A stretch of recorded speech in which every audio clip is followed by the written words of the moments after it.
በዚህ ሰዓት ሰበርና እጅግ አሳሳቢ መረጃ እየተሰማ ይገኛል።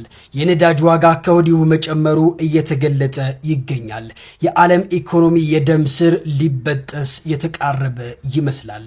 የመካከለኛው ምስራቅ የጦርነት ነበልባል አሁን ከጦር ግንባር አልፎ የእያንዳንዱ የዓለም ዜጋ ኪስ ማንኳኳት ጀምሯል። ግጭቱ እንደተጀመረ የዓለም የነዳጅ ዋጋ በአንድ ጀንበር ከ10% በላይ መዝለሉ የውጭ ታላላቅ ሚዲያዎች እየዘገቡ ይገኛሉ።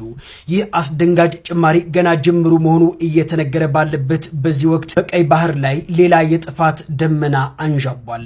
በኢራን የሚደገፉት የየመን ሁቲ ኃይሎች አሜሪካና እስራኤል በኢራን ላይ የከፈቱት ጥቃት ለመመከት ዝግጁ መሆናቸው ገልጸዋል።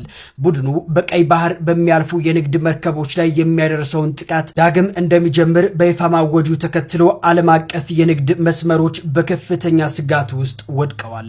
ይህ ዛቻ ተራ ወታደራዊ እርምጃ ብቻ አይደለም።